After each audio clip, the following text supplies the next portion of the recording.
you know, I got a filter on, but it's not really hiding the fact that I have been sick for a few days. So just ignore the bad hair and the rosy cheeks. That's not even the filter. My cheeks are rosy because I've been sick.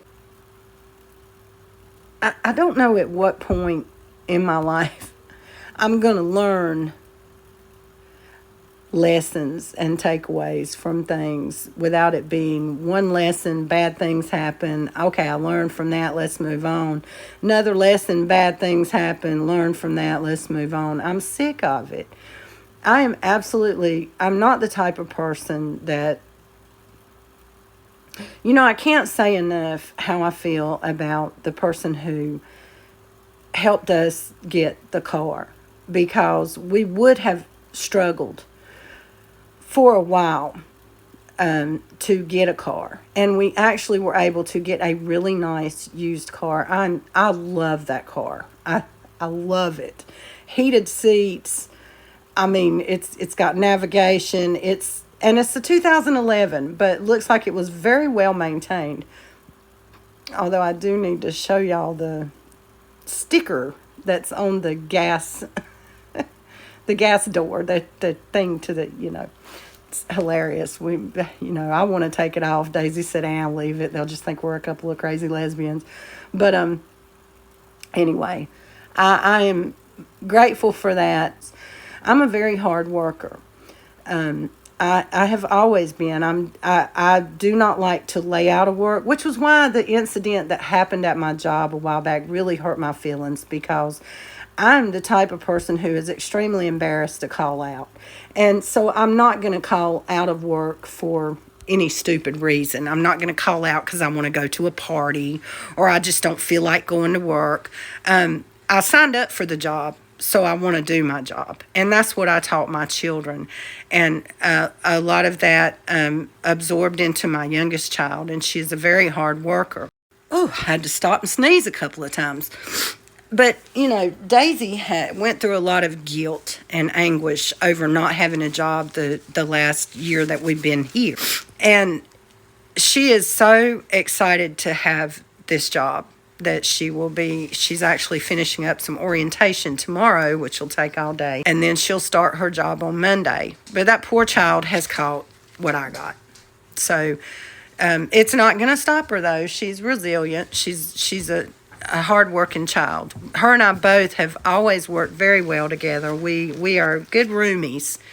We get along. We don't fight over money. We don't fight over possessions. We don't fight over anything. We may have little tiffs and disagreements, but that's about it. But, all of the things that we've been through, it's about enough. It's about enough. And we're going to have to learn to do a little better with our money, and to be a little wiser with where we live and where we rent. We didn't come to this house to rent it. We came here to stay temporarily with my son and his children, because he didn't have a vehicle was one reason, and we were already being, what's he going after? Right. We were already being evicted, and I'm not going to go through that with that. My dad talked about that and threw that in my face, something he has this much information on, but he thought he was wise enough to speak on it. But we came here to help Joshua out temporarily. We said 3 months at the most, and then you got to do it on your own, because we knew this was not going to last. We just didn't know it was going to last less than a week. And then we ended up here responsible for the bills, the children, and everything. And when I tell you that just because you are keeping your grandkids, it does not mean that people are going to help you.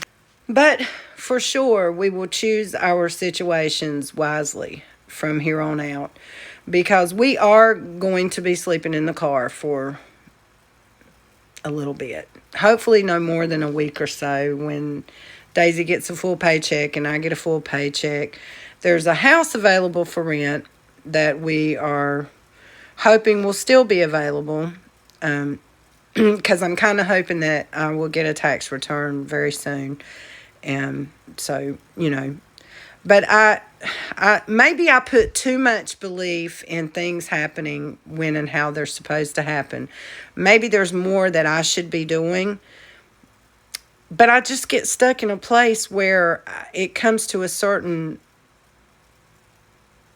place with things, and I don't know how to handle it. I don't know how to properly handle things, like the situation with my landlord. I just had no words for him this time.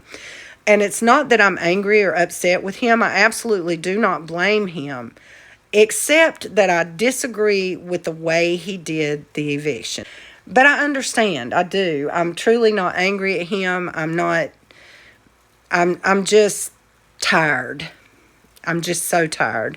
And things have got to change. And maybe you all will get to see that happen, because I've told Daisy we have to start making sure there's money put aside for car repairs and things like that. Emergencies shouldn't be emergencies where we're trying to figure out where we're going to get the money from.